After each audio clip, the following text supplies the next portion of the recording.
Okay, I think we can start. Hello, everyone. It is my great pleasure to introduce our panel today, which is about panpsychism in the Renaissance. I will first give the word to Tomáš Nejeschleba, who will be saying a few things about the projects in general, and then I'll introduce the other speakers. Tomáš, you have the floor. Oh, you're muted. I muted everyone just so we do not get feedback. Okay. So I will share one page of my presentation, which is a general introduction into our project. So here we are. It's also my pleasure. I'm really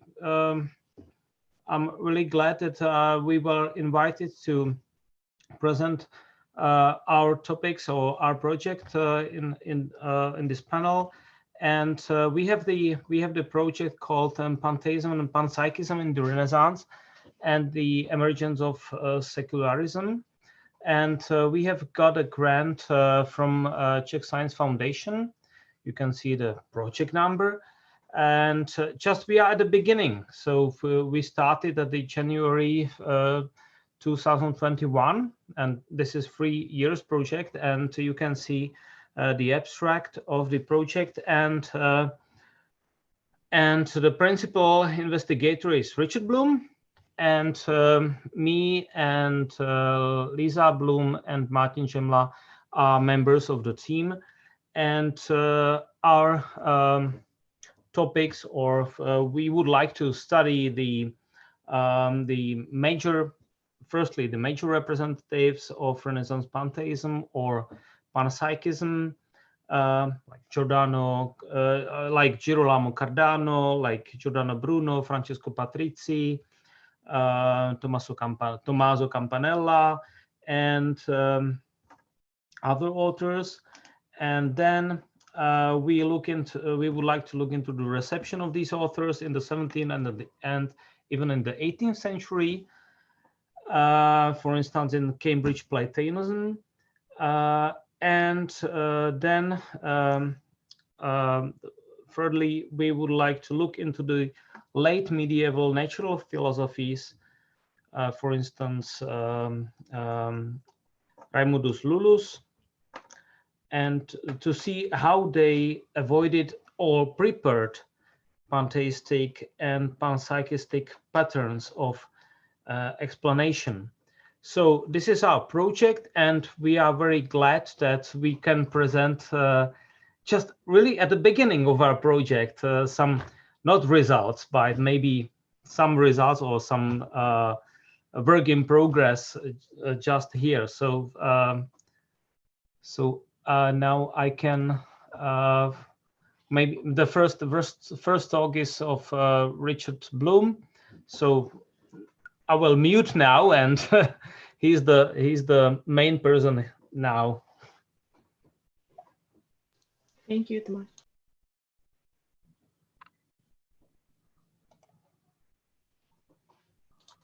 Can't hear you. Yep. Okay. So I'll introduce Professor Paul Richard Blum on the metaphor of God in Giordano Bruno. You have. Okay, thanks. Let me just open the share screen.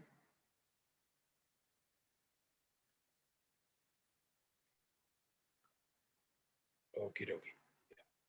So, yeah, thanks for the invitation, and thanks to Tomáš for organizing this this project. Yeah. So I will approach the question of panpsychism and also pantheism in the Renaissance with a specific look at Giordano Bruno. My paper will have the following sections: the Holy Scripture as a metaphor, the object and subject of metaphors, images as research tools, producing images, infinite semantics, whatever that means I will explain, and then the conclusion, what that means for pantheism, panpsychism, between metaphor and epistemology. So in this presentation, I will propose an epistemological approach to the question of panpsychism. While taking theological doctrines seriously, I suggest that pantheism and panpsychism concern primarily the understanding of reality with the help of the divine. In this perspective, I argue that Giordano Bruno engages in the theory of theological metaphors in order to mediate between the dogmatic notion of God and the scientific understanding of the world creation. So, the Holy Scripture.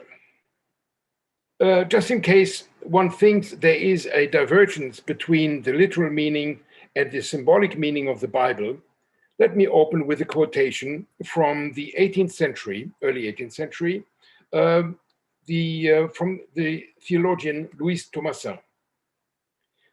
You find the quote here in English, my English, and the Latin if you are curious.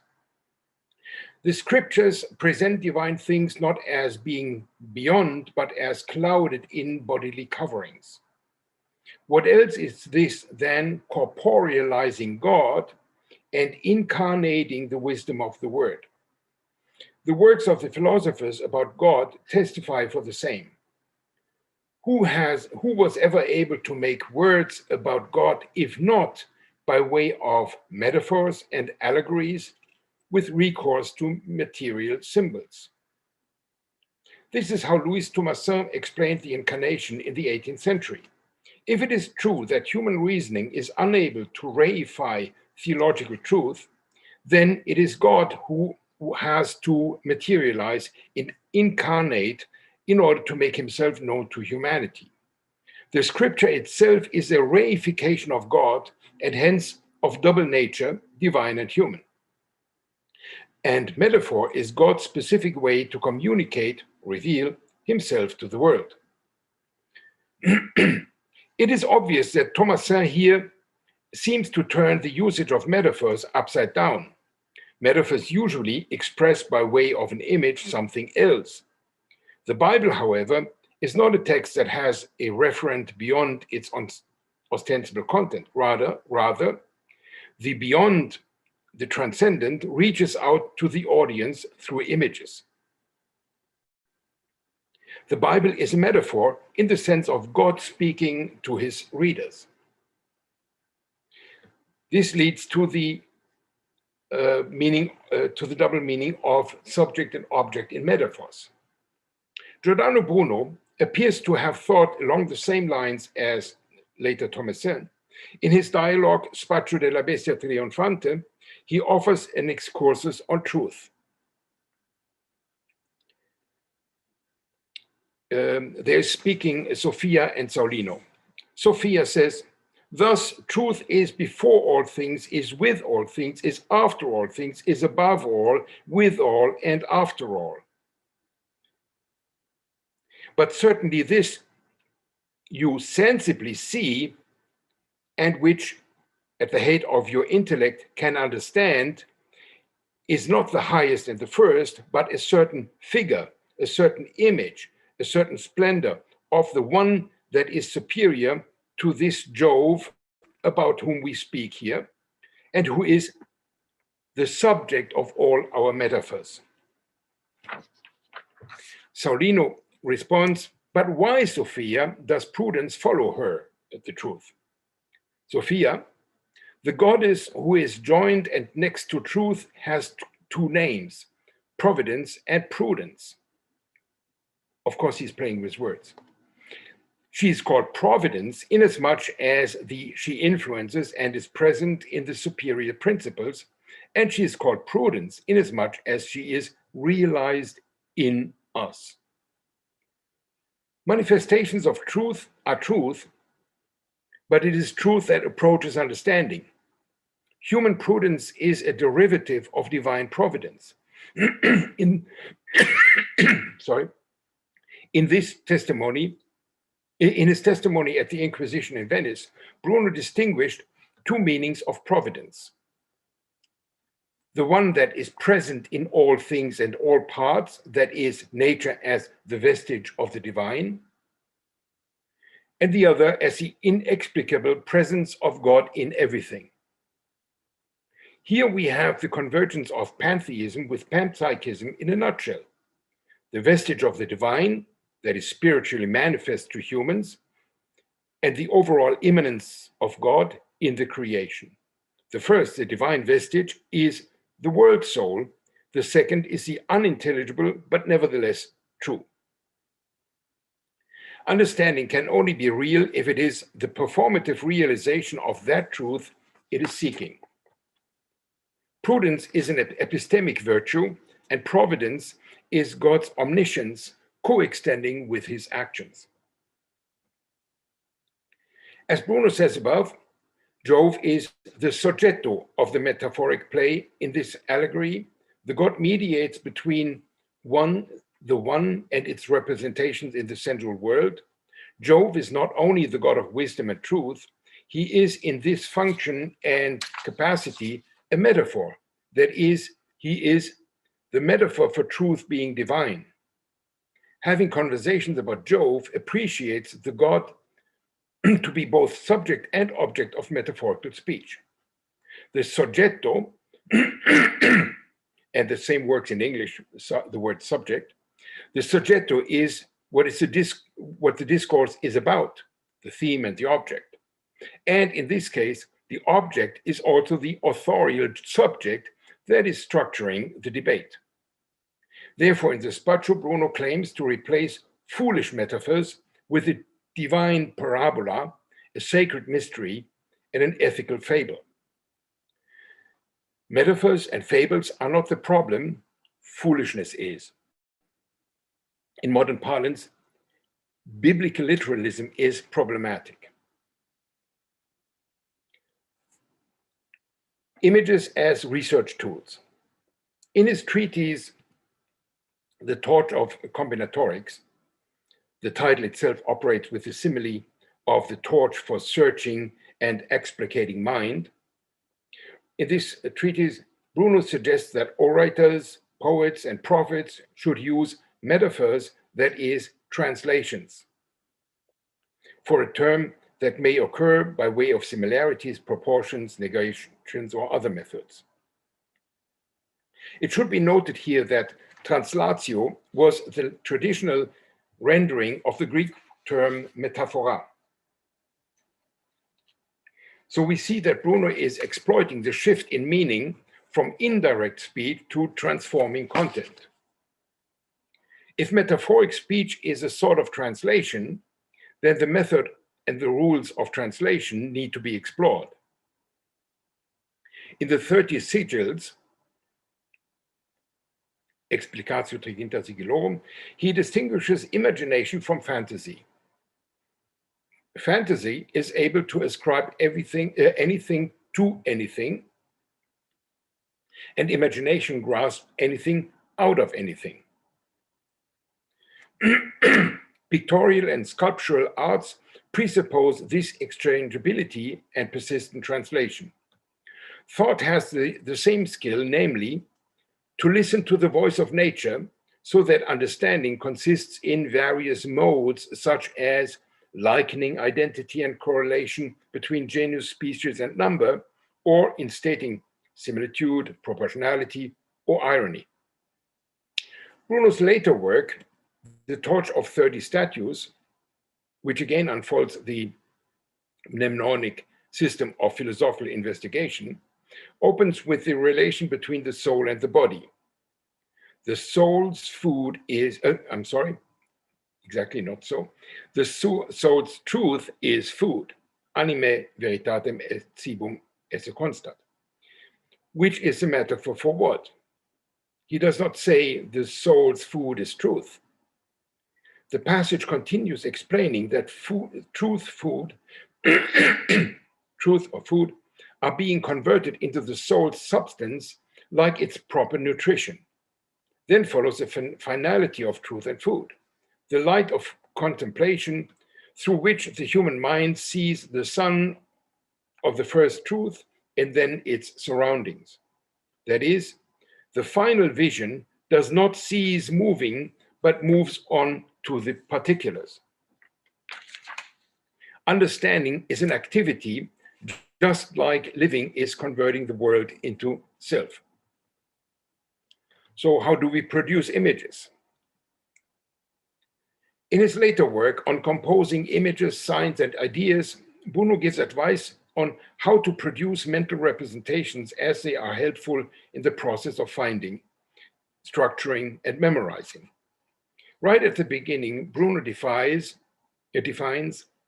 idea, imagination, assimilation, configuration, designation, notation. All this is the task of God, nature, and mind. By the analogy between these, the divine action is what nature admirably reports, and then, while at the same time aiming at the loftier realm, nature's operation is what the human mind emulates. God moves nature, and nature inspires understanding. Referring that to God induces the author to a quasi-pantheistic proposition. Whereas the natural eye sees everything except itself, God's eye sees all things and thus sees itself, because he is the one who sees in himself everything and is identically everything. When the human mind exercises its basic functions, such as using and speculating about numbers, it inevitably reconstructs natural processes. And by analogy, nature reenacts divine creation. Everything is connected with everything, and understanding one opens the gate to understanding the other. The eye does not see itself, that is, human understanding naturally does not think about thinking, as all philosophy students know. And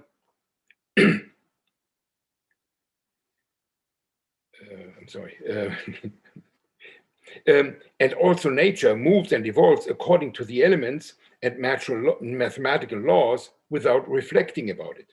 However, the point is, God's being is seeing himself, and the world's being is thought by God.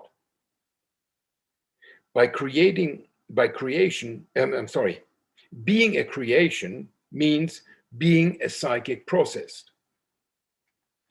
Human intellect spins out images for the sake of imagining what in and of itself is incomprehensible, and it is also true that God can manifest himself by way of creating a self-referential image that, from the human perspective, is not truly God and yet makes him present. Mind not only produces reality, it also can reflect upon creativity, and consequently is identical with its outcomes. These outcomes, ontologically speaking, are neither the thing in themselves nor the mind as such, but form, effigy, image, figure, sign. The working of the human mind, as well as the structure of extramental reality, is known through the method of composition, comparison, multitude of terms, and through discursive thought and reflection. This is Bruno's foundation of mnemotechnical logic, and in the same move and intent of metaphorical approach to knowledge. In the background is also negative theology. God is the unintelligible transcendent, but whatever the negative properties of God, as the creator, he is the mind and soul of the world of human understanding. At discourse. Concluding his treatise, Bruno reminds his readers of the Neoplatonic setting of the art of memory. The Platonic opinion about the twofold sense of intellect as informer and harmony. Harmony, divine beauty, shadow, and mirror are familiar concepts of the Platonic tradition. Bruno applies them by imputing agency on the central objects and explaining that the objects of seeing and hearing incite and guide the mind with the help of both the senses, which work externally, and the imagination, which works internally, towards understanding. First, active and passive impressions are gathered. From there, the resemblance with the divine harmony, and from there to the image of the beauty of the gods, which is like observing in a shading and a mirror. Yeah, I've only the Latin translation, Latin text. Not only the objects, but also the senses play an active role while performing the epistemic and ontological work of attaining correlation between the divine and the sensual, and between the sensual and the intellectual. Neither is the transcendent beyond reach, nor is it present without transmission. And the external senses are in cooperation with internal understanding while leading beyond their realm. Finally, the insight remains metaphorical, namely a transformation from the absolute into the terms of sensibility. The effective light of truth forces us to perceive the triple music that rises from the order of things. One and first in the mind of God, the second in the order and movement of things, the third in the imprint of the forms with which our mind imbibes itself from these objects, by virtue of that harmony of which it is benefited. Once again, it is truth that imposes itself on the understanding, but it does so in the form of harmony. Bruno takes harmony literally as arising from music or as realized in sounds. Emphasis is laid on the natural or essential feature of the mind, which is the ability to harmonize impressions. Bruno deliberately oscillates between the receptivity and the creativity of the human understanding. As an example, he mentions food that, being the same, turns into dogs, humans, or apes by the power of the idea, which as such is not separate but intimately conjoined with things in themselves. And this, to Bruno, is a perfect illustration of the technique to extract everything from everything, to designate everything with everything. In one word, all things are one in the way they are applied, and one thing behaves as all by being formable. This leads to infinite semantics. The original creativity of the human mind is obviously not present in every single person, but only in those who are willing and capable of bringing their fantastic spirit to work. That is indicated by the title figure of the hero in the heroic frenzies.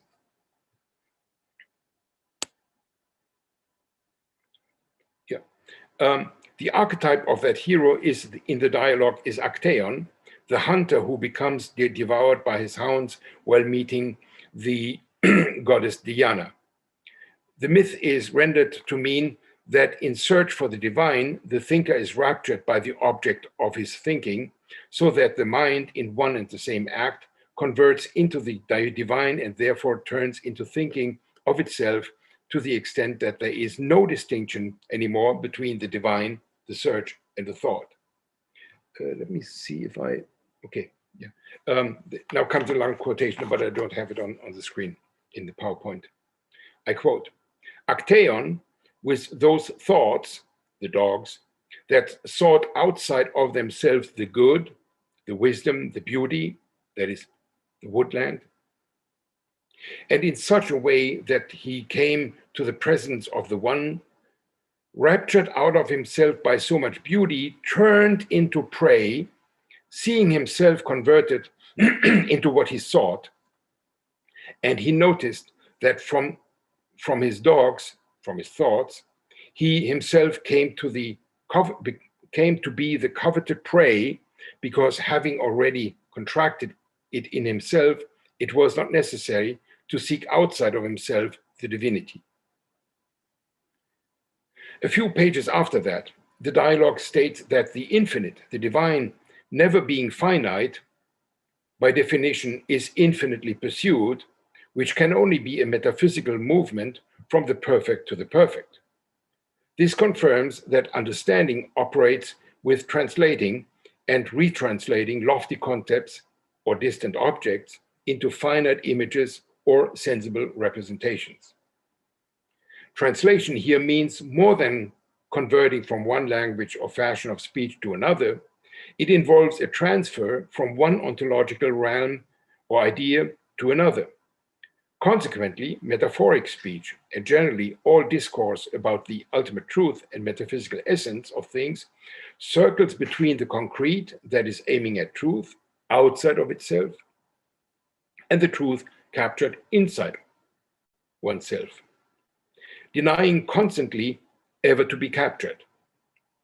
Later, Bruno observes that heroes non siano più cacciatori, ma caccia.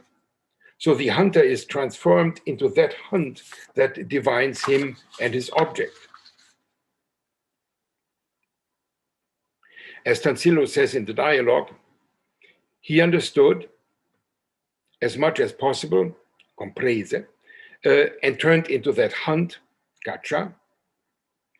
He went to prey, predare, and remained prey, preda, this great hunter by operations of the intellect through which he converts the things he caught into himself and caught apprese, comprese, apprese, preda, prey, predare. The heroic enthusiast, the philosopher thinking the unthinkable, enters the endless process of aiming and achieving.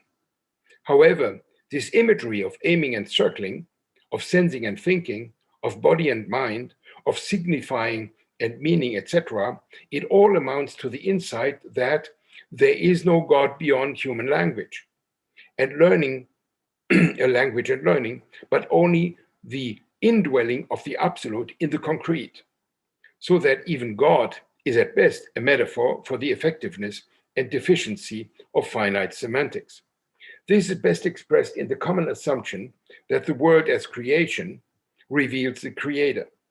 In the same way as the hunter becomes the endless act of hunting, so also the divine never ceases to allure and hound the human mind by means of representations.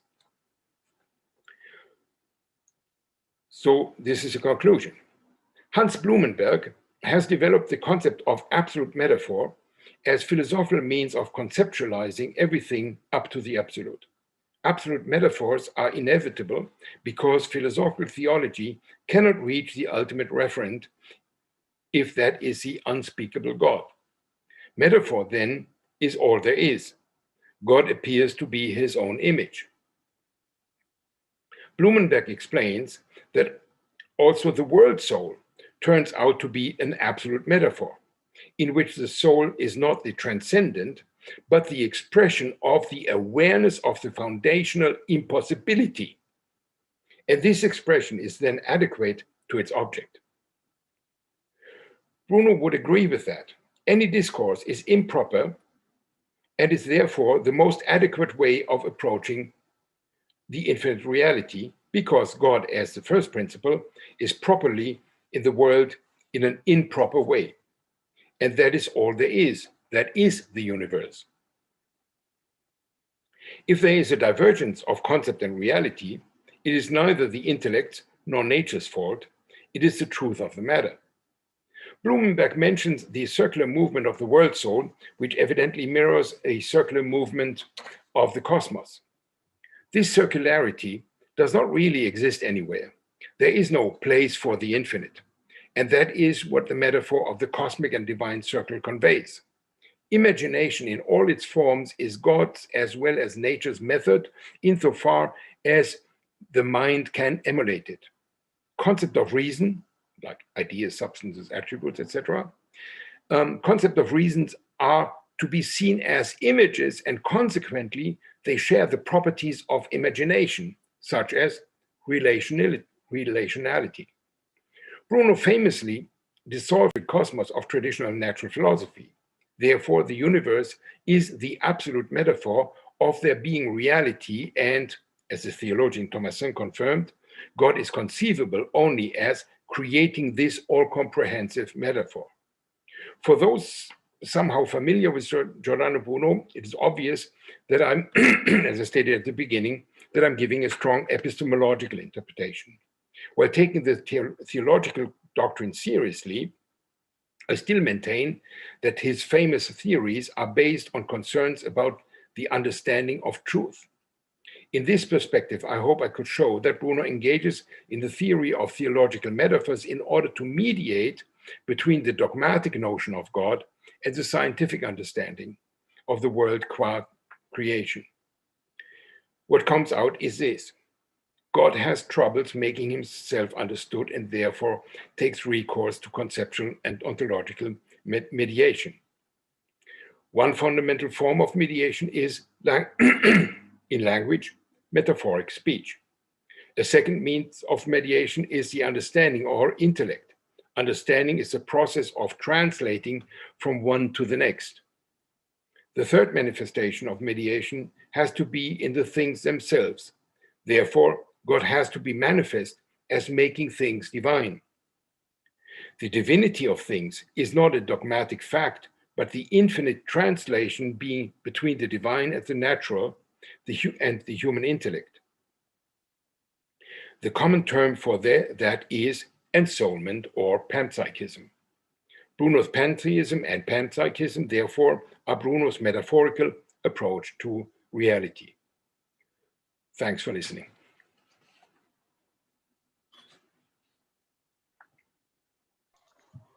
Thank you. Should I stop your screen sharing? Yep. Okay, thank you very much. And now we will move to a part of, with other comments and contributions. The first on that list is Martin Žemla. And he'll be talking to us about the light of nature and the signature railroad. Martin, you have the floor. You're muted. Okay, thank you. Thank you very much for introducing me. And yeah, thank Richard for his speech about a exciting system or thoughts of Bruno. Unfortunately, I have no PowerPoint presentation, but never mind. I try to share with you at least a quotation from, say, Paracelsian text. So I try my best to share what I have here. Okay.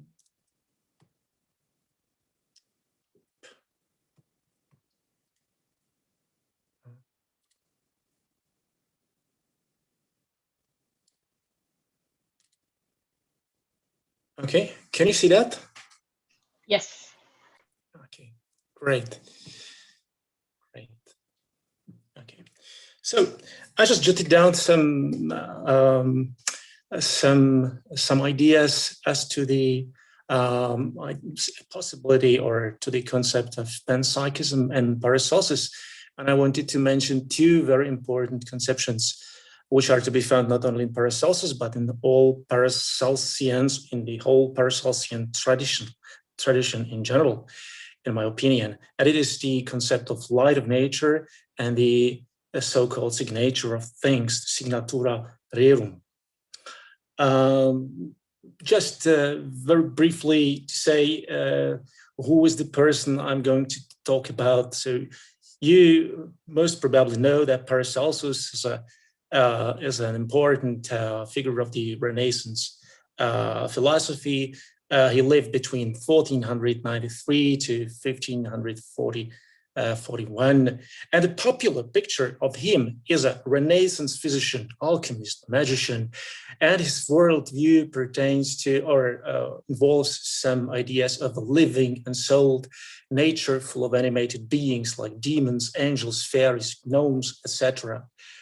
And all that is somehow true, but I'm saying that's the popular picture of him as a Renaissance physician and perhaps magician and all that. But also, it's important to say that he's an important figure in the framework of the theological tradition, or more precisely, of Lutheran tradition. which is the way we can situate him also. And it's quite important because today we know that the first works he wrote were dedicated to theological topics, the reform of the church, problem of the free will, divine grace, salvation by grace, faith, etc. This theological context is very important. I just want to say it in advance, even though I will not delve into these topics. But what I want to share with you at the beginning is the quotation, which I'm going to read now. No one can deny that the air gives life to all corporeal and substantial things which are born and generated from the earth. But as to what kind the life of each particular thing is, it should be known that the life of things is none other than a spiritual essence, an invisible and impalpable thing, a spirit and a spiritual thing. On this account, there is nothing corporeal, but has latent within itself a spirit and life, which, as just now said, is none other than a spiritual thing. But not only that lives, which moves and acts as men, animals, worms in the earth, birds under the sky, fishes in the sea, but also all corporeal and substantial things. For here we should know that God, and the beginning of the creation of all things, created no body whatever without its own spirit, which spirit it contains after an occult manner within itself. For what is the body without a spirit? Absolutely nothing. And I'm just skipping down to the bold part of the text. Hence, it is evident that there are different kinds of spirits, just as there are different kinds of bodies. There are celestial and infernal spirits, human and metallic, the spirits of salts, gems, and mercasites, arsenical spirits, spirits of potatoes, of roots, of liquids, of flesh, blood, bones, etc. That's the end of the quotation. Okay, this is a word which we wouldn't shame to call panpsychist, I think. The only problem with this text is that we're not absolutely sure if it was written by Paracelsus or not. This text was quoted quite often. If you look in the literature about Paracelsus, it's very often quoted, and some still, even today, believe that it was written by Paracelsus, or it might have been at least written by him. But as I'm saying, as most interpreters today are really not sure if it was written by Paracelsus himself. But at least it somehow conveys his basic view of the reality. In fact, he rarely defines nature as ensouled in a systematic way. In general, he is not very much systematic at all, and his ideas, terms, and concepts sometimes change from one work to another. But the idea that everything is endowed with life seems often rather visible from his particular thoughts and concepts.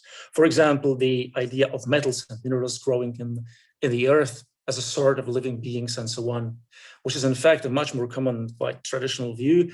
But similar chemical reactions are also understood as a sort of evidence of the fact that the matter is not only capable of sensing, but it's even living. And especially Paracelsus' ideas of curing powers of plants, as well as stones, metals, animals, etc. For Paracelsus, this is an expression of a universal vital power. This can be called the spirit, as we heard it in the quotation. This is the life and balm of corporeal things, as Paracelsus calls it, the balsam, or he can call it this vital principle, mumia, mummy, balsamic mummy, balm-like mummy, as the same vital entity. In his authentic Die große Wundarznei, the Great Surgery, which was published as one of those few works published during his life in 1537, he says that it is this vital balm which cures wounds, and all that medicine and physicians can do is to foster this curing capacity of the body. This is the vital inner principle. Well, Paracelsus is a physician, and it means he usually starts with human beings and his thoughts, not with the world, even though he can create wonderful speculations about the world and material world and spiritual worlds and all that. He starts with microcosm. A human being as microcosm is a precise analogy and image of the great world, of the macrocosm for Paracelsus. Their structure and their parts are absolutely identical. So we can say about human beings that they are exactly in the same way as for the structure and as for their parts as the universe. What we can say about the universe, we can say about human beings and vice versa. But the basic concept of man in Paracelsus is threefold. Man is a unity of immortal soul, which God breathed in Adam when he was creating him. Then there is the sidereal or astral body or spirit. Body or spirit is the same for Paracelsus in case of the astral or sidereal body or spirit. That's a kind of very fine material, almost immaterial substance, which is between the immortal soul and the material body, rough material body being the third part of human beings. So analogically, the same must be true for the universe as a whole. And then the stars, this is a quotation from his work, Einmäntischer Entwurf. The stars are spirits, the Gestirn are Geist, and the spirit of man can attract the sidereal spirit, and it can be fortified by the macrocosmical spirit, which is basically an idea taken from Ficino. So what's important to Paracelsus is the relation between the astral and the corporeal. It is between the internal and external aspect of things. That's very important perspective for him, a perspective which can be found almost everywhere in his works. While the outer, the external aspect is connected with the body, which is essentially dead, the inner principle is the vital one. Astral powers are the invisible powers in men as well as in the macrocosm. So the dead body and the astral powers, which are vital, which are the bearers of the vital principle. So what's important? The external form reveals its inner powers. This is good to know, typically, for Paracelsus, typically and quite practically in case of medical substances, because in this way they reveal their inner healing powers and virtues, because we can recognize their inner powers, their virtues, their healing virtues, according to their form. But at the same time, it's a general principle for Paracelsus. And this is the concept which is called signature of things. The idea that the outer form reveals the inner powers of all things. Of course, Paracelsus didn't invent this method, say. He's called by his contemporaries as a great, that he renewed in a great way this old and almost forgotten method or idea.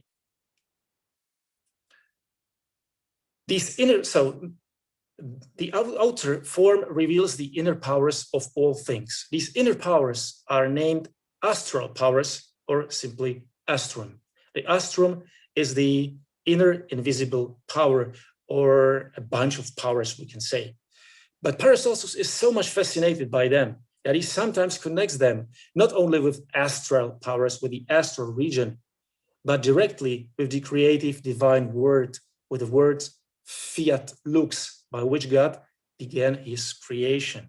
And sometimes Paracelsus even calls the inner powers uncreated, quite surprisingly, uncreated, thus connecting them directly, not only with the astral, but with the divine. And all this doesn't exist just by chance for Paracelsus. This is on purpose. This is because God wanted to give human beings the means to recognize inner powers and to use them for curing all illnesses. Thus, the universe is somehow comprehensible. It's made for human beings to understand it. So the world is a kind of book. It's another divine book, the book of nature, which is written by kind of letters. It is essentially comprehensible for human beings who are capable and willing to understand. On the one hand, we have the outer husks, the dead husks. This is the way Paracelsus calls it, of things which belong to the fallen nature. This expression of fallen nature belonging to husks, or rather husks of things belonging to fallen nature, is not it doesn't come from Paracelsus himself, but from a Paracelsian Oswald Kroll. He uses these words in the introduction to his Basilica Chymica.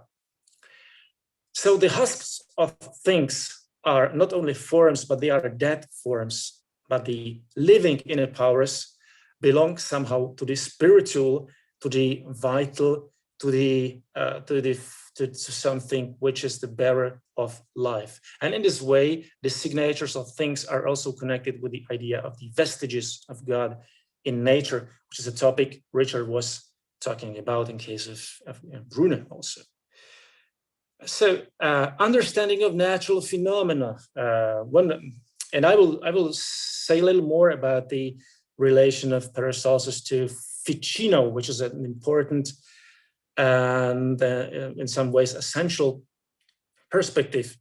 But if Paracelsus speaks about signatures of things, about these astras, and about the sidereal or astral aspect of things, about the semina, which are for him invisible and immaterial holders or bearers of vital powers, then it's actually another way how to speak about nature as it used to be done by Ficino. Ficino spoke of allegories, parables, analogies. He used images for expressing something which is otherwise unexpressible, which pertains to spiritual realm. Paracelsus does in certain ways the same. So, which is important now in the context of signature of things is that God reveals himself through nature because he is present, somehow present in the powers, in the vital powers, also curing powers, which we can somehow trace down through the dead husks of things. And God not only reveals himself through nature, he wants us to come to ever greater and deeper knowledge of nature and thus of him. So this is the first part, and now very briefly, the second topic, the light of nature. That's another, as I said, that's another important Paracelsian, quite essential Paracelsian concept. The concept of two lights. One is the light of nature, and one is the light of grace. Of course, we can think about the conception of Thomas Aquinas, who uses also these two or rather three lights, but he was not the one who influenced Paracelsus in this way. It was again Ficino.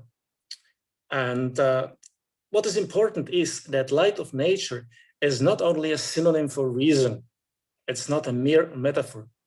Light of nature is something which is in man, but also in nature itself. In Paracelsus' view, I said, which is based on Bible, and man is a threefold being. So in this view, man is both dust of the ground in the biblical sense of word, and at the same time, he is the divine breath. He is the image of God. And both parts are worth investigating. Their examination must be done by means of two lights relating to each of them respectively. But what's more, as Paracelsus claims quite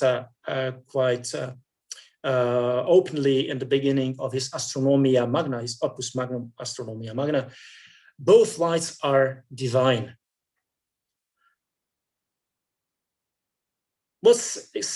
In my opinion, what's really important to know or to put into a correlation with this is Ficino's conception of two lights. Ficino speaks about the natural or inborn light, which is the lumen naturale sive ingenitum, and the divine or infused light, which is the lumen divinum et infusum, as two wings of the soul. And I think Paracelsus follows him in this conception. And should we understand why Paracelsus uses the notion of light of nature in the way he uses it, it's for me important to at least see that the Ficino's elaborated metaphysics of light is in the background. So I try to describe it very briefly. First of all, in the view of Ficino, soul is analogical to stars. The soul is a kind of light, and thus it is akin to stars. Stars and soul are both lights. Similarly to stars, it has its own inborn light, as well as the other divinely infused light, because both pertains to stars as well as to soul. As the visible light illuminates our bodily eyes, Ficino says, so the invisible light illuminates the inner eyes of the soul. But for Ficino, both lights stem from the sun. That's quite surprising, but both the visible and the invisible, intelligible and divine light are residing, as Ficino remarks, in the very soul of the sun. How is that possible? This is because for Ficino, sun is not only an image of God or the image of God. It's even more than that. It is, in a sense, divine presence in this world. The light of sun for Ficino doesn't come from the sun itself, but it was added from above, from God himself. This divine light from the sun spreads through many stars upon which the sun is shedding the light they lack in themselves. And so through them, the sun is also diffusing its animating, forming powers. So it means the light of sun is divine and living, as well as the starry lights, the sidereal or astral lights, which are only spreading the light originally coming from the sun, which originally was influenced in the sun by God. It is a divine light. So the idea of two lights implies that the two lights are not just a metaphorical description of two modes of knowledge, but they are a real manifestation of divine light, which are present on both the macrocosmic and the microcosmic level. So similarly, for Paracelsus, the light of nature does not simply mean reason.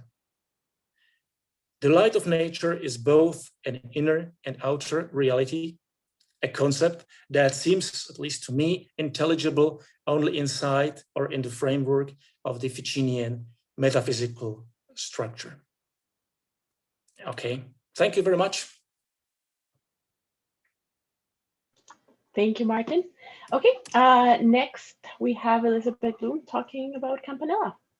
Also, we're almost out of time in the first hour, so for the next two speakers, if you could. Just a second. My wife just got kicked out of the program. We switched chairs. We're next to each other, and that's great. Okay, perfect.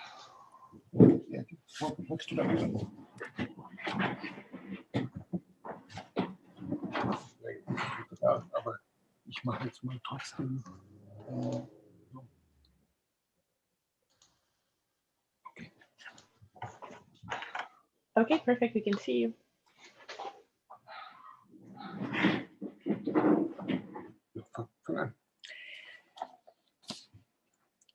Okay.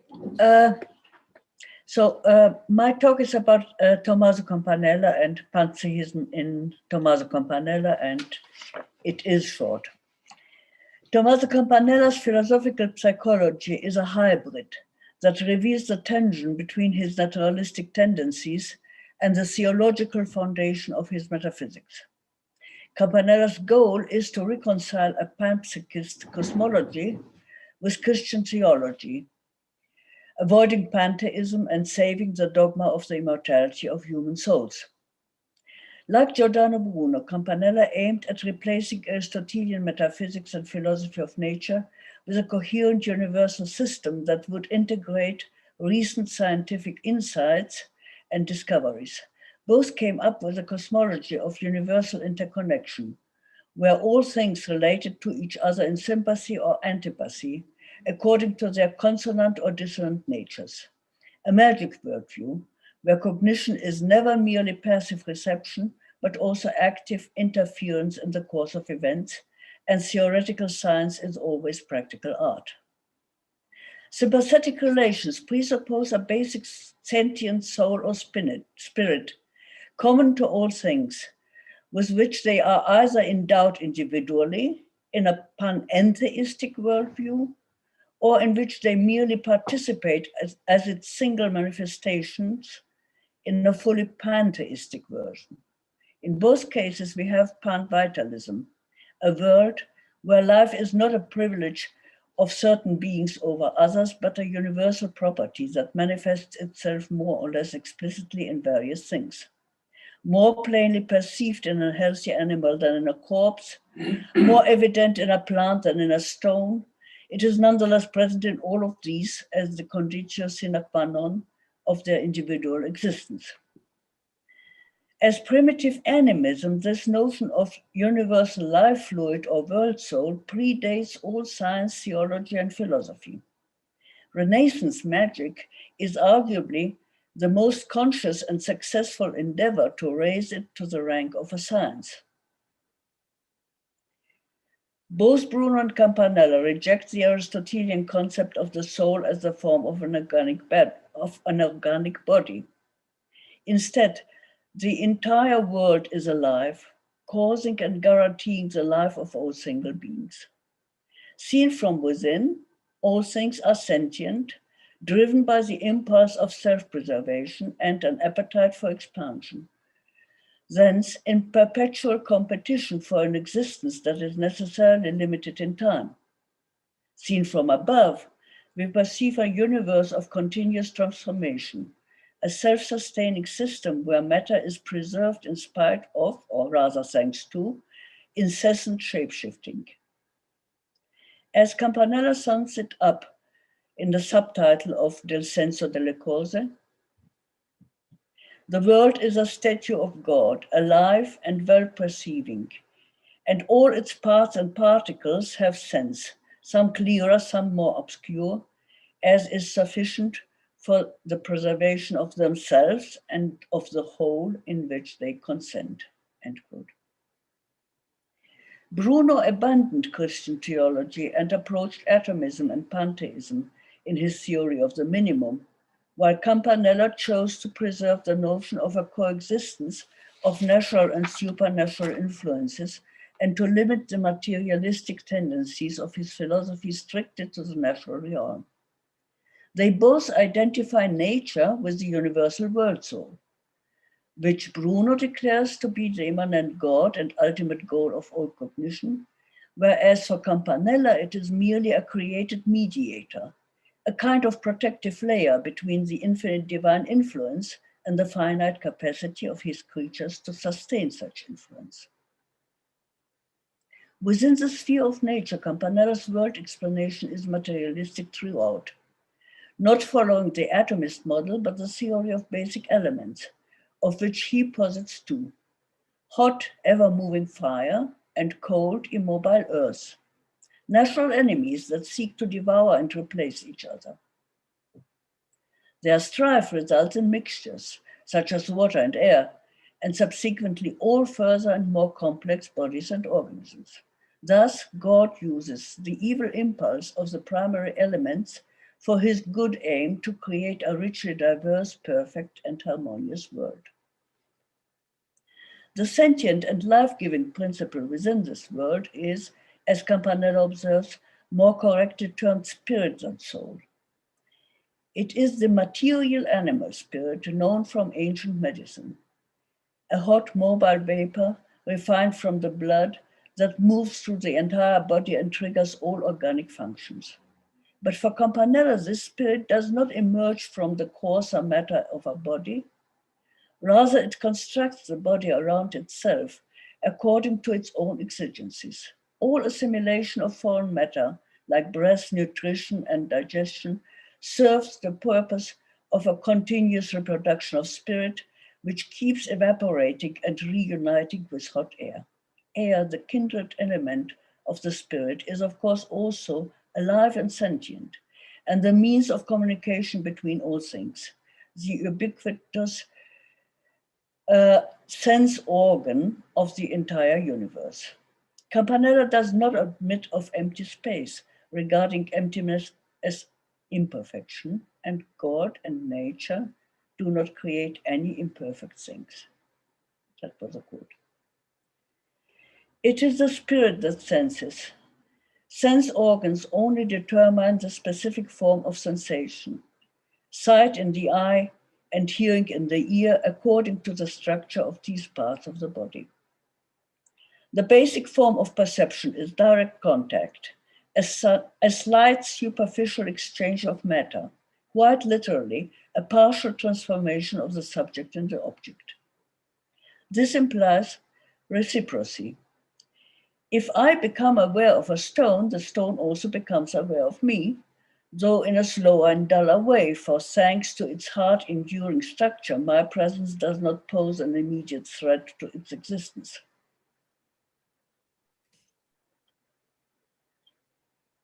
Since all beings are sentient to the extent necessary for their self-preservation, the quickest, keenest, and most complex means of perception belong to the most vulnerable, more to the plants than to the minerals, more to the beasts than to the plants. The soft surface of beasts and their inability to get their food directly from the soil make them dependent on locomotion and on perception from a distance, such as smelling, hearing, and sight, which are all just specialized and less effective derivatives of touch. Here we see how Campanella's materialist psychology turns the traditional hierarchy of faculties upside down. Sight is no more the most noble sense, but a weak, fairly unreliable surrogate for situations where no direct contact is possible. Even worse, rationality, traditionally the pride and privilege of humanity, becomes a mere auxiliary to sense perception and is granted to all beings to the extent necessary for their self-preservation. Abstraction and cognition of the universal are divested of their high prestige. The actual goal of cognition is the individual, is Peter as he is recognized close by. The imprecise perception from afar tells me merely that there is a man. Further off, I just make out something that moves. Hence, information about universals is vague, unreliable, and further removed from true knowledge than the direct access to the individual. For Campanella, the scholastic doubt whether God recognizes the individual or only the universal is absurd. The unreliability of remote perception makes it impossible to decide whether the universe is finite or infinite in space. God could create as many worlds as he pleased, but man cannot know what he actually did. Yet in spite of his fervent defense of Galileo, Campanella tended towards a hybrid model of the universe, a mixture of traditional and recent notions. The properties of the basic elements, hot and mobile versus cold and immobile, suggested that the sun circles around the earth, while the spheres and angelic movers of the stars could be dismissed because the heavenly bodies are alive and can move on their own. Despite his doubts regarding spatial infinity, Campanella bluntly declares that the universe is finite in time.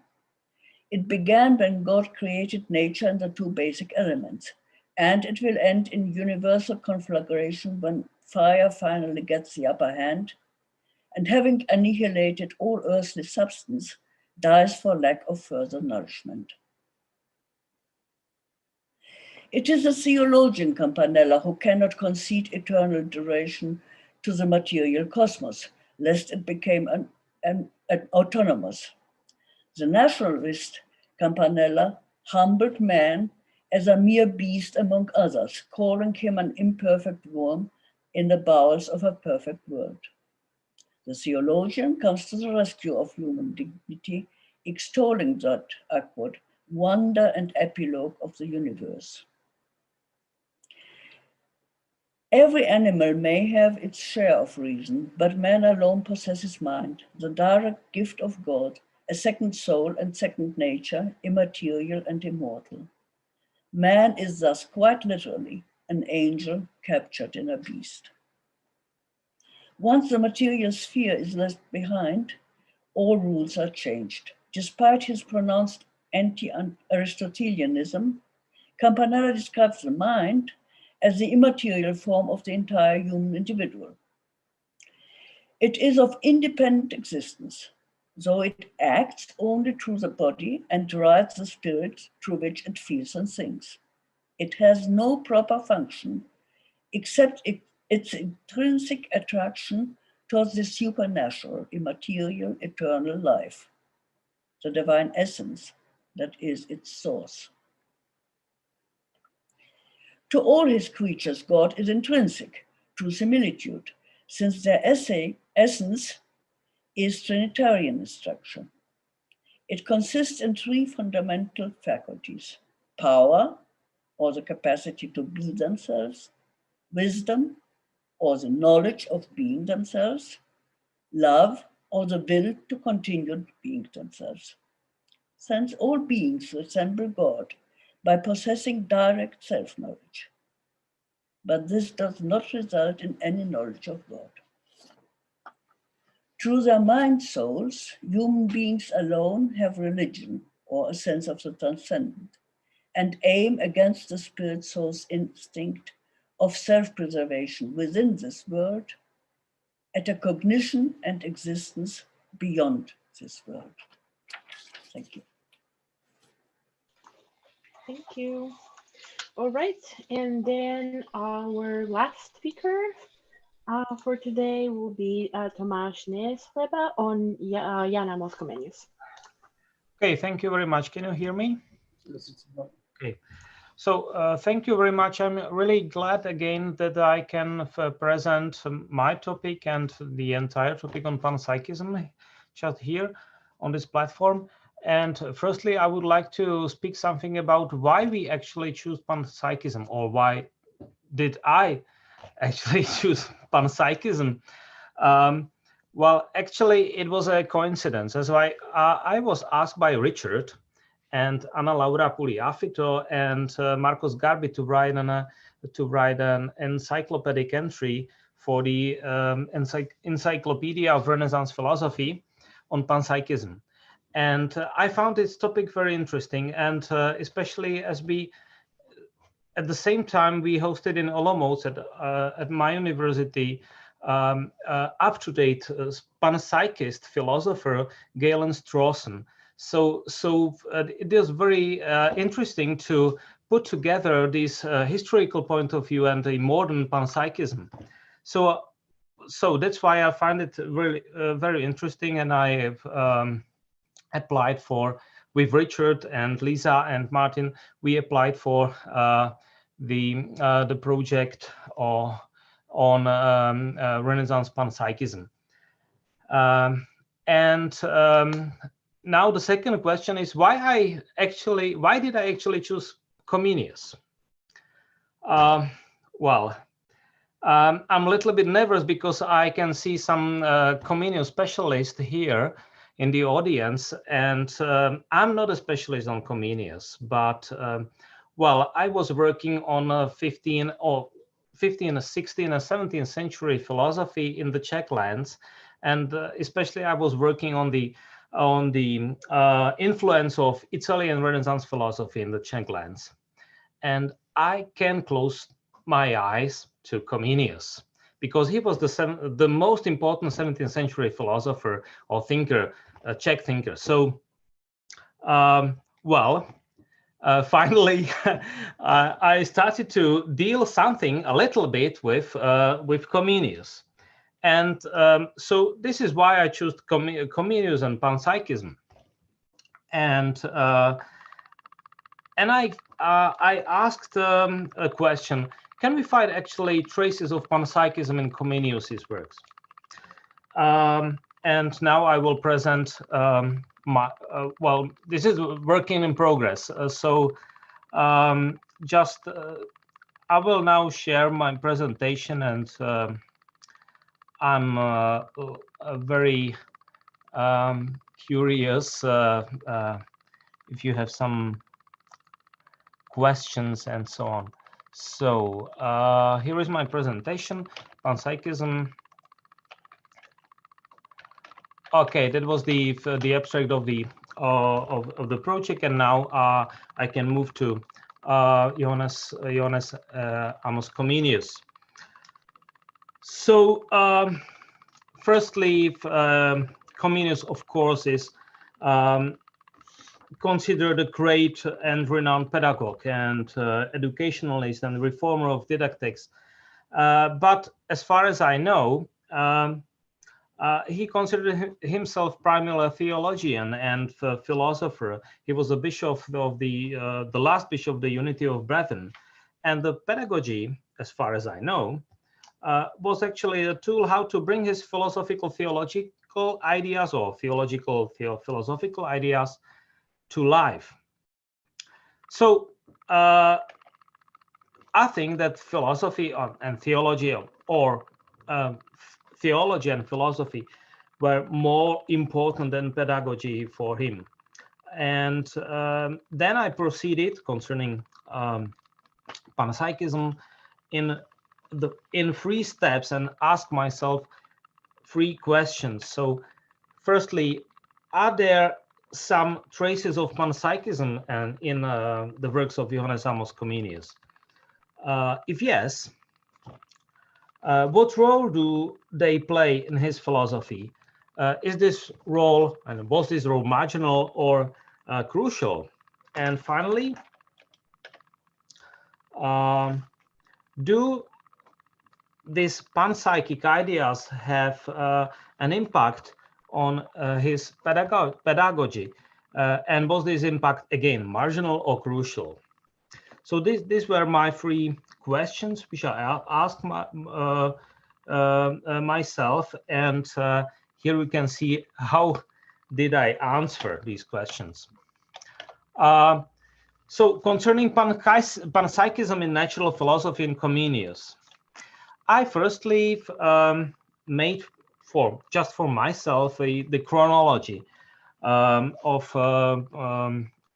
Comenius's works. This is the chronology only concerning Panpsychism. So firstly, the first step or first period we can call the encyclopediaism, as Comenius was dependent on Johann Heinrich Hallstatt and so on. But more important is the influence by Tommaso Campanella, and in this period, from it's about 1630s, we can find Panpsychism in Comenius's natural philosophy. Then, about 1640s, we can find that Comenius was influenced by Francesco Patrizzi, and in many aspects. And concerning Panpsychism, he used the word panpsychia. And for the 4th step or period, we can find Panpsychism in his emendation efforts, in his project of the universal reform, as he incorporated Panpsychism into this project. And so this is my chronology concerning Panpsychism. And if I as far as I know, I think there are no traces of Panpsychism in his early encyclopedic works. But as he was influenced by Tommaso Campanella in his Comenius's Physicae Synopsis from 1633, which was actually written in 1632, we can find in this Physicae Synopsis Panpsychism, especially concerning the conception of spiritus mundi. I will speak about it later a little bit. And in 1660s, we can find in Ad Physicam Addenda the elaboration, or yes, the elaboration of panpsychism in the sense that Comenius here adopted pansensism, Campanella's pansensism, which we cannot find in Physicae Synopsis from 1633. And actually, or finally, in the Renum Humanarum Emendationem Consultatio Catholica, which emerged, or which was written, and well, which is his major work and was not finished, but he in this work adopted into his work, he adopted the panpsychic ideas which he elaborated in Ad Physicam Addenda. So let us take a closer look at the Physicae Synopsis, the synopsis of physics.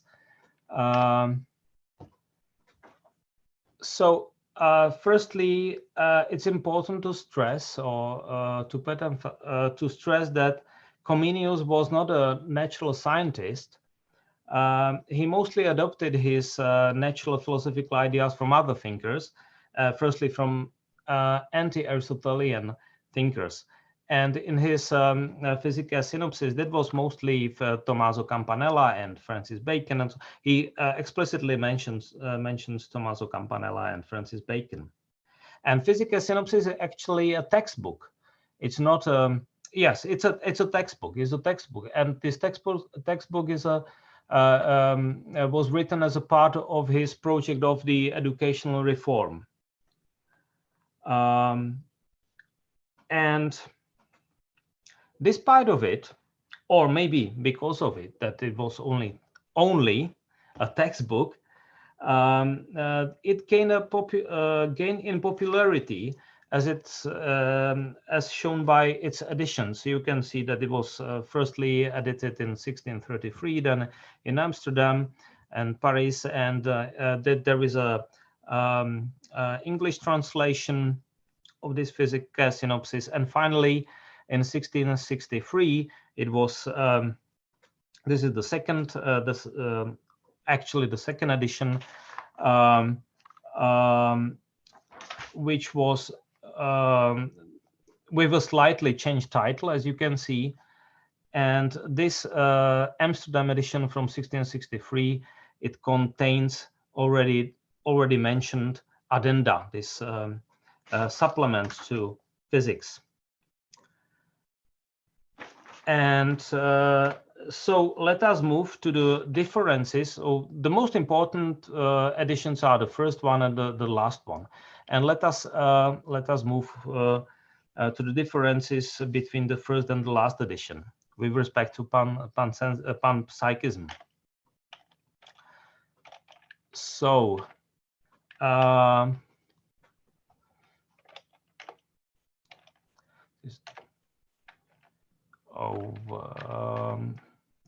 the first edition from Leipzig, 1633. In this edition, we can find panpsychism. Comenius speaks there about three principles in the world, and the middle principle is spirit, spiritus mundi, and he connects it with the quotation from Genesis, and we can, of course, it's a part of so-called Mosaic philosophy. But this spiritus mundi is actually adopted from, this conception of spiritus mundi is actually adopted from Tommaso Campanella. The spiritus mundi has, according to Comenius, 4 functions. It lives inside matter, it moves matter, it contains ideas, and informs bodies with respect to its purpose. And there we can find some other aspects of the spiritus mundi. It's responsible for generation and corruption. It's responsible of sympathy and antipathy, and also it prevents from producing void, and so on and so on. In the Amsterdam edition, where there is the supplement to physics, the Ad Physicam Addenda, there is a not different but elaborated panpsychism. Comenius adopts Campanella's pansensism. So he tells that everything is sentient, and he also adopts Paracelsus's chemical principles. He uses they were present also in the Leipzig edition, but in Ad Physicam Addenda he uses alchemical term spiritus plus matter, for instance. So he elaborated and deepened the panpsychic ideas in Ad Physicam Addenda. And now I can move to De Renum Humanorum Emendatione Catholica, which is his unfinished but matured work, and into which Comenius incorporated this panpsychism of Physicae Synopsis and of Ad Physicam Addenda. Especially we can find it in Mundus Materialis of Pansophia. And this,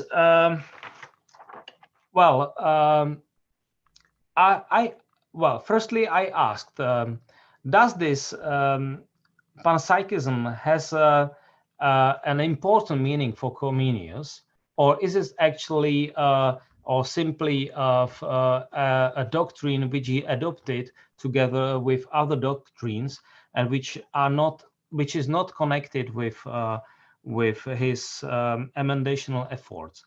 And my hypothesis is that it's actually deeply connected, because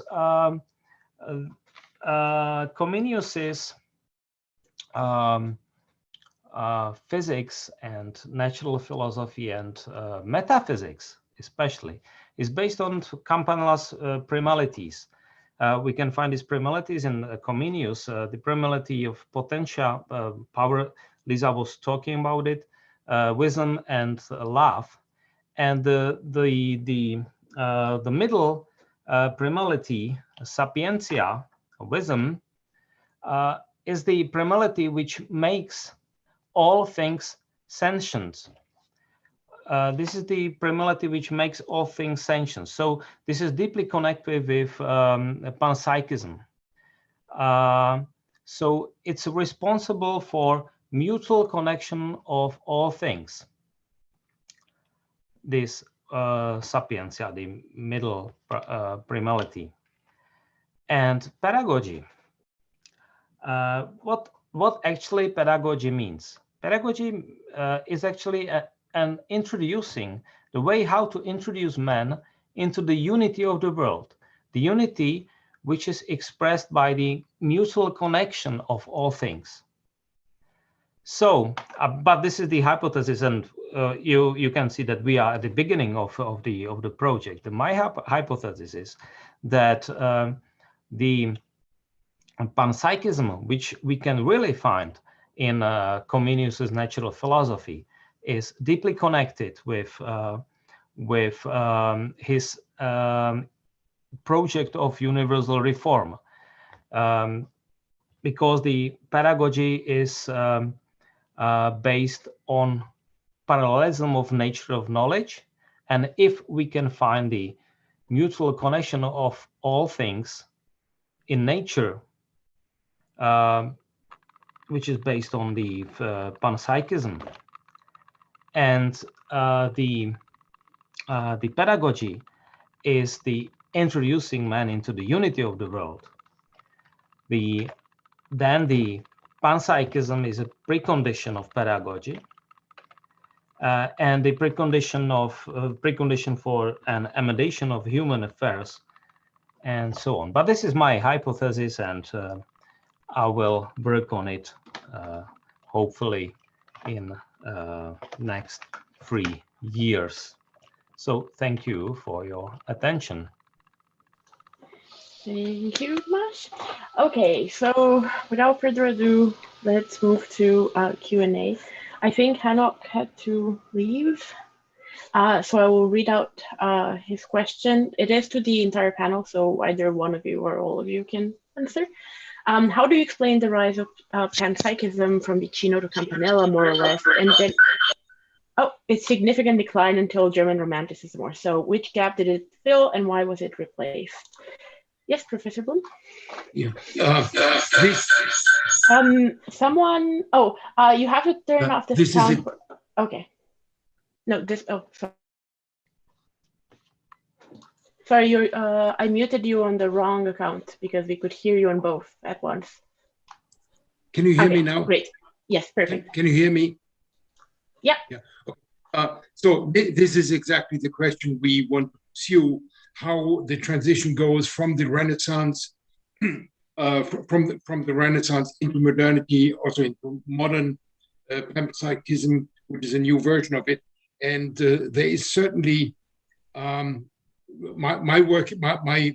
expectation is, if you think of Descartes' animal spirits, which are actually material spirits, which he inherited from the Stoicism, if I'm not mistaken, you see that there is a way, that there is an attempt at pushing the spiritual out of the nature to a minimum. And then we have later clear dualisms, which can do without mind or spirit in things. My short answer.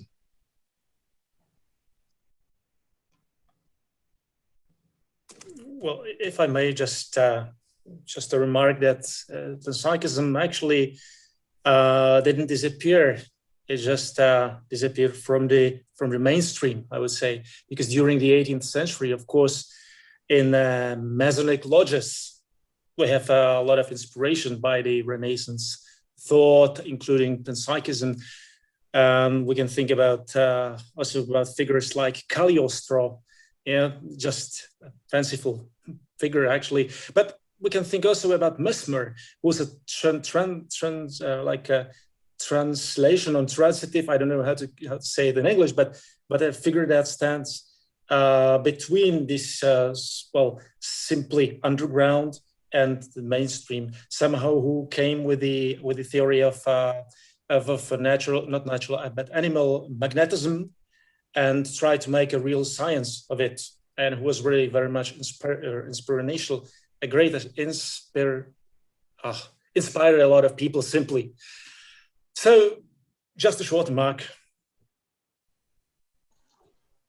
Okay, Elisabeth Blum? You're muted. I have to unmute. Add, that there is a rivalry between modern science and magic. And Panpsychism is tied to magic, namely to a kind of science that is based not on quantity but on quality. And that makes it, for certain periods, an underground movement whenever magic is regarded as not scientific. Thank you. Tomáš, did you want to say something? Oh, okay. Maybe just I read now the question from the question from the chat, and well, it was the connection of Galen Strawson. Before we move on to, if you want to say something about that question, before we move on to Dan, let's have Dan Garber have his follow-up to this, and then we will move on to the second question. Okay, thank you. I'm wondering whether it went away at all. I think that, in a certain sense, I think panpsychism was always an undercurrent, certainly throughout the 17th century into the beginning of the 18th century. Margaret Cavendish was not probably as widely read, but she certainly was panpsychist. There is Spinoza. There are the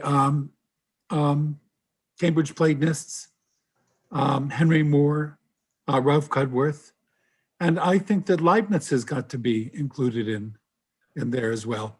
Every monad perceives the entire universe in which it exists, and that's certainly. And I think through Leibniz, perhaps it may go underground to a certain extent in the 18th century, but certainly up through Leibniz, it's still a lively alternative to the mechanist program.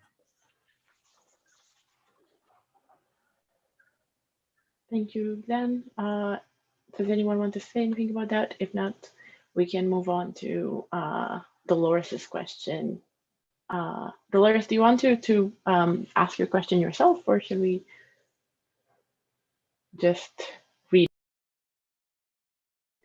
Yeah, so I was just intrigued by your suggestion that that in your research on panpsychism, Galen Strawson came up. So can you elaborate the connection and how close is it, and who is he connected to, that sort of thing?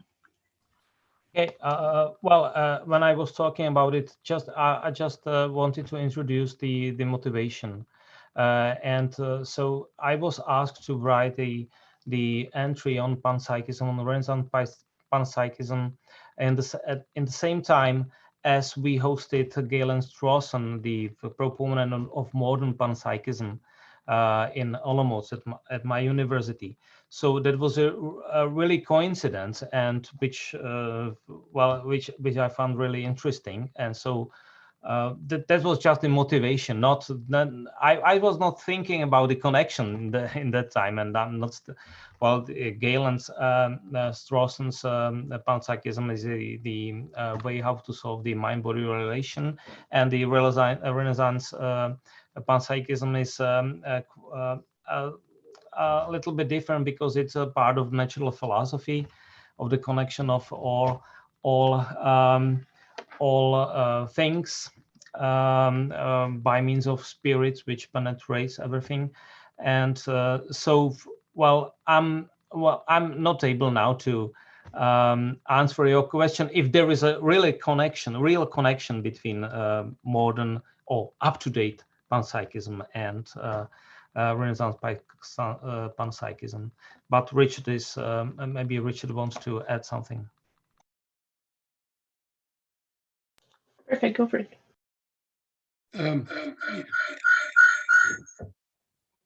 A preceding project of this one was one in which we edited the treatise on the immortality of the soul by Comparini. And that was from the very beginning, whenever I looked into Renaissance theories, a debate about immortality of the soul. That was a question about mind and body. How can mind and body be at all connected? And it is very interesting, but I haven't studied it yet in detail, that in the 20th, 21st century, this question of the connection between mind and body comes back, and they seem to harken back to something that has been debated in the question about the immortality. Perfect, thank you. Dan, do you want to ask your question now? Richard, I have a question for you.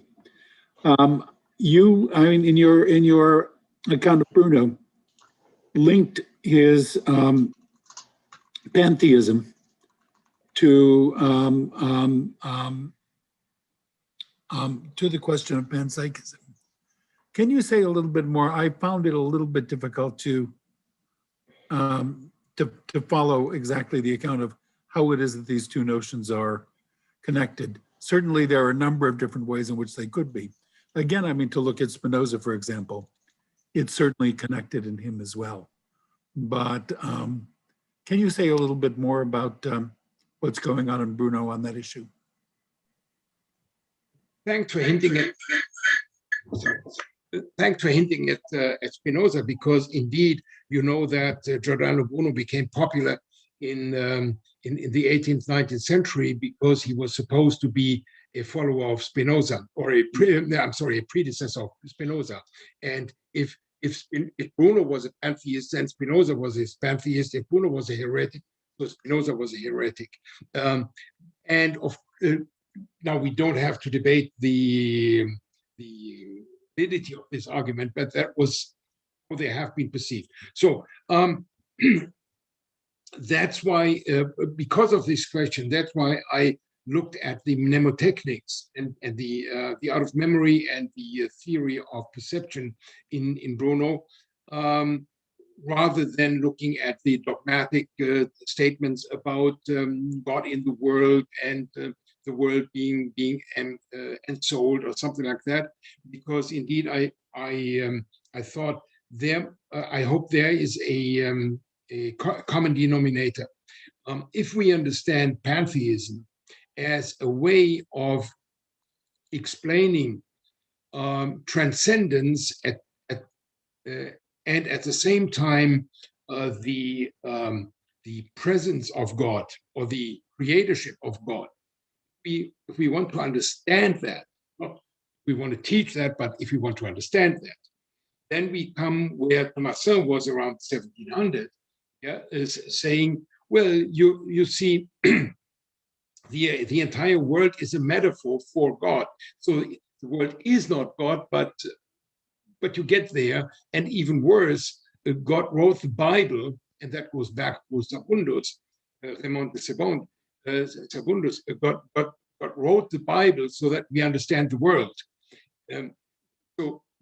So then the world is an incarnation of God, and if that is the case, if there is an incarnation, then there also has to be a soul, and the connection I see in Bruno then is so. Presuppose we want to understand how God is in the world, and if we then understand the world being the incarnation of God, then understanding the world and understanding God must be possible, because God conveys with his presence also the, let's call it the ideas, the means of understanding. And the major problem with understanding in this case then would be the mediation. And what the soul does, if we don't have problems with the mind-body problem, that what the soul does is mediating between the spiritual and the corporeal.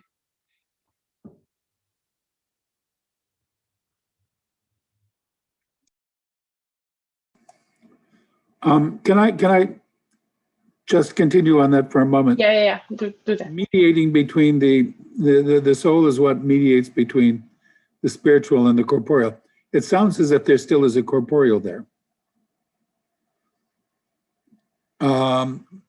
But For Bruno, there is no problem that there is corporeal. Beg your pardon? Could you hear me? Yes. But it sounds as if there's still a corporeal there. If the soul is mediating between the spiritual and the corporeal. But if everything in the world is sort of a metaphor for God, is a way in which we understand God, then I guess I don't understand how it is that there could be a material, strictly speaking. For that, I would have to refer to to the Frankfurt trilogy, which speaks about the infinite, the monad. Greetings to Leibniz, and then the minimum. Yeah, the monad is the spiritual minimum. The minimum is a material atom, so to say, and all that is expanded infinitely and in infinite variations. So for Bruno, you could say, and that is an interesting question, Bruno seems to change the meaning of matter as opposed to the Aristotelian prediction. Tomáš, did you have your hand up at some point? Yeah, okay, go. Yes, just I wanted to add something. One point or one issue of our project is to work on the connection between panpsychism and pantheism, because not all panpsychists are pantheists. And for instance, Comenius was in no way pantheist, but he adopted panpsychic ideas. And another point is that the panpsychism is actually Renaissance word conception, which comes from Patrizi, but pantheism is a modern word. A modern term which is not which we cannot find the word pantheism in Renaissance. This is actually, it comes from 18th century, from Toland, maybe earlier, but especially we can find it in Toland, and then in so-called Pantheismusstreit, which connected Bruno and Spinoza. And so our question is how pantheism is connected, this modern pantheism, what actually pantheism means, and how it is actually connected with panpsychism, which is actually Renaissance idea. So when you talk about pantheism, say in Bruno, how do you understand it if he's not using the term? How do you understand it? Maybe this is a question for Richard. He's a specialist.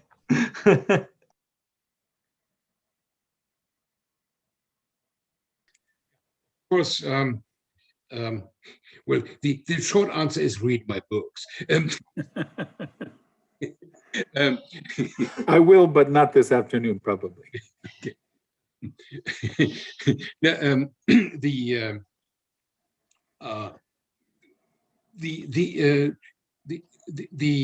Many of the quotations I had today were speaking about God being present, God being traceable, being they are vestiges of God, and so that when the Panpsychism came up, when the pantheism was coined as a brand of doing philosophy, then these formulas were used as evidence that Bruno is a pantheist. On this, Dennis's question might also be relevant. Dennis, are you still here?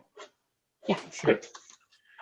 So this is again concerns Bruno, of which I know very little, but there is a text that I recently looked at, or a report on a text by Bruno. It's De Immenso et Innumerabilibus. It's from 1591, in which Bruno is supposed to have listed a number of characteristics of space, 15 of them, and these include space not being substance or an accident. It's not being, it's being prior to bodies, containing bodies, but being prior to them, and being first by nature for these, and being impenetrable, all that. Now, some of these, especially the point that it's neither substance nor accident, is different from his characterization of bodies, the matter and form that from which bodies are formed, are taken to be emanations from God, but in this case, the space is not explicitly said to be so. So given that, given if any of what I have said is at all correct with respect to this text, which is my knowledge secondhand, what is the relation of God to infinite space given this? And can the relation of God and space be expressed in the same manner as the relation of God and bodies?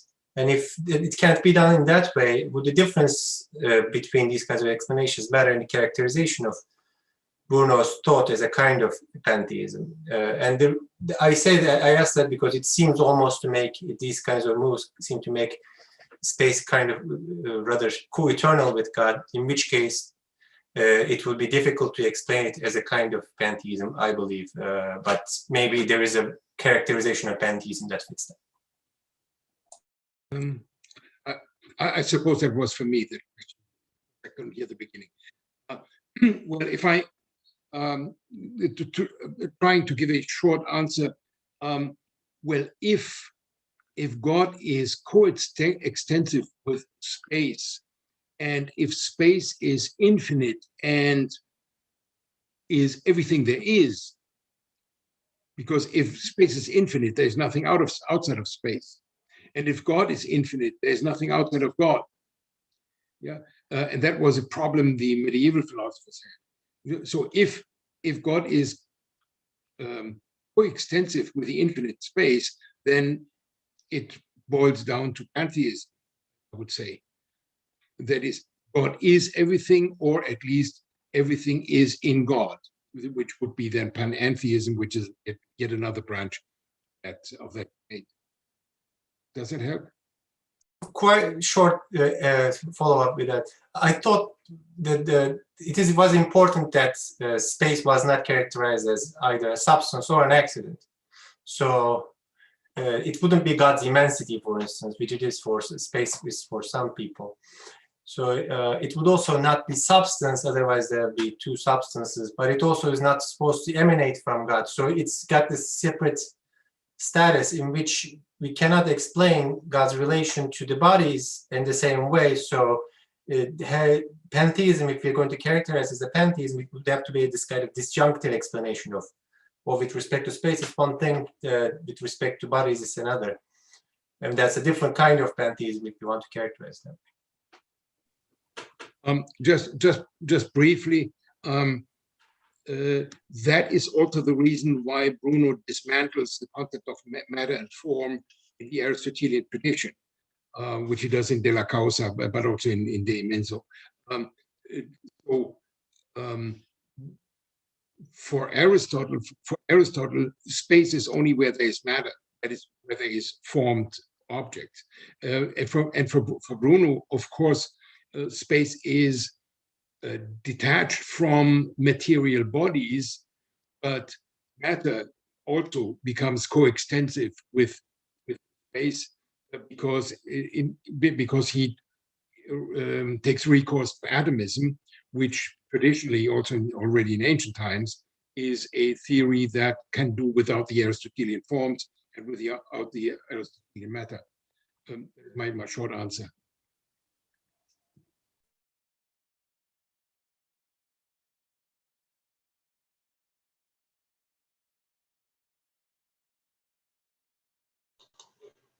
Sorry, my internet connection was bad for a second there, but I think I heard you. So Bill Eaton was wondering if Newton's concept of the sensorium is also a type of pantheism. On that, it seems like pantheism is more popular than panpsychism in this Q&A.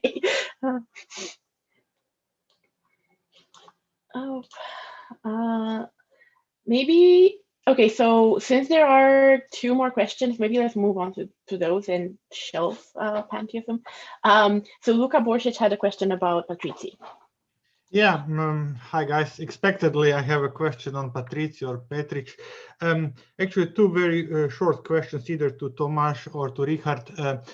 First, what is the role of Patrizii in your project? Is it the starting point of kind of this panpsychia story, or is it kind of one part of a chain? And that's first very short question. And the second short question is, of course, I take it for granted that the question about what is soul, what role does soul play in Patrizis Panpsychia is one of the crux, or one of the cruxes, one of the crux of the problem you're dealing with. And my question here is, have you, in your research so far, have you come across the concept of corpicello etereo in Patrizia, or does it shed any light in the role of soul in Patrizia? Thanks. Tomáš, that's for you. Really? So, Patrizia, well, I think Patrizia, as you've read our abstract, we would like to study Panpsychism from its medieval preconditions. So Patrizia is one part in the chain, as you said. So not a starting point. Concerning the second question, it was the corpicello etereo, the concept of corpicello etereo. If you haven't come across it, it's my suggestion you maybe look into it, because it might shed some light, which might be important for your later research. I'm just working on a paper about the corpicello etereo in Patrizia, and it is very interesting and completely unknown or very neglected moment. Maybe could that be connected with the animal spirits? Interestingly, yes. So, or at least I think so. It can be. I'm trying to argue for that. It even has something to do with that. Yeah. You know, we would like to organize a conference on. We don't know if it is online or well, how it proceeds, but we would like to organize a conference on pantheism and on panpsychism, and we really we would like to involve important contribution of you, Luca. Thank you. I'm counting. A new conference is born. Vladimir Urbanek with a question on Comenius. Okay, thank you very much. Thank you, Tomáš, for this overview of the ways how Comenius used panpsychic ideas in his works. And I'm just wondering whether my impression was correct, whether you suggest that this is kind of a turn from, in Comenius's works, from the natural philosophy, from this stage of physica synopsis to his educational theory. So from natural philosophy to educational theory, and even to the emendatory project. Is it so, or and perhaps the related question is, you showed that the main influence on Comenius in this question is of course Campanella, and this has been described several times in the older literature, and you showed that there are different motifs if you compare Physica Synopsis and if you compare Ad Physicam Addenda. Do you explain this by the fact that perhaps there was some different reading of Campanella by Comenius, or is it because of his, are these changes related to his elaboration of his emendatory project and the related educational projects? Thank you. Thank you, Vladimir, very much for your question. I can answer. Well, the first part I can answer, but the second part, because I think it's a very complex question, and as you know, I'm not a specialist. I was looking well, I was trying to look at the panpsychism, and concerning the, well, and this is the question: how the panpsychism can influence the amendation project, the project of amendation of the project of universal reform. I still don't know this, so I'm at the beginning. But concerning your second question, I think, well, indeed, there is a big difference, and big difference in reading Campanella. In at Physicam Addenda, it's very interesting because he again refers to Campanella, and he accepts the Panpsychism, which is in the Sensum Rerum et the Sensu Rerum et Magia, and which is well, which he read before, but he didn't involve it into his panpsychic concept. He didn't in Physica Synopsis. He didn't speak about that the minerals are sentient. He speaks that he says that only living creatures are sentient. But in Physicam Addenda, he again reads the Campanella's works and accepts the Panpsychism. So there is a really big difference, and well, I can't explain it now.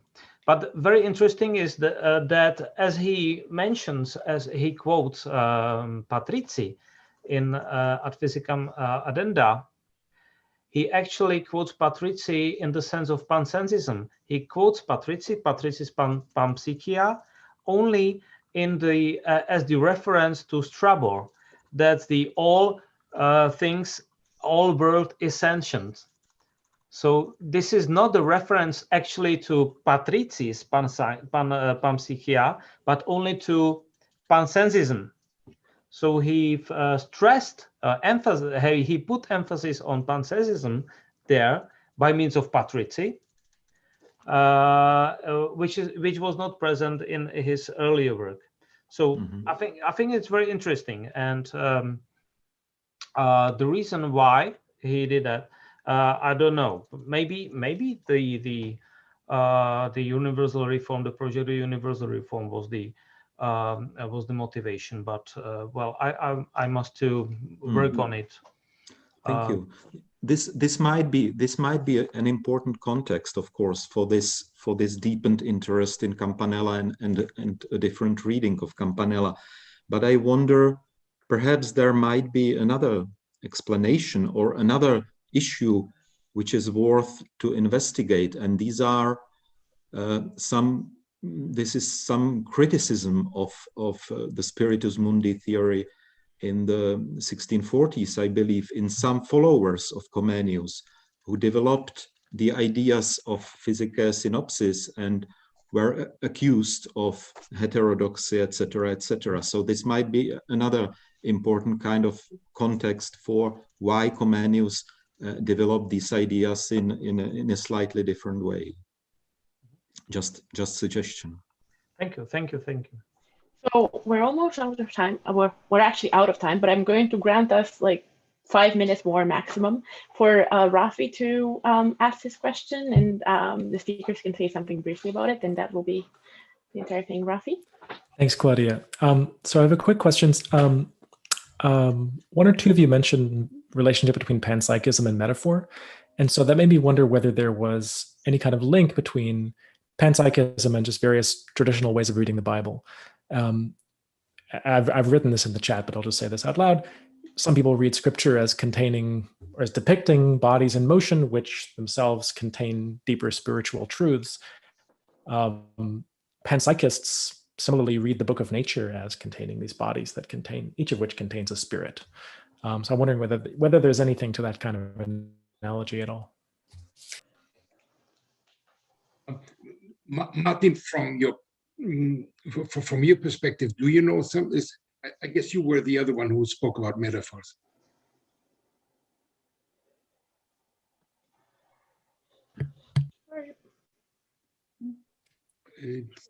Well, I really don't know if Paracelsus is exactly what you mean, or does have something that you mean, but he certainly was very much inspired by his own very specific reading of the Bible, and somehow he at least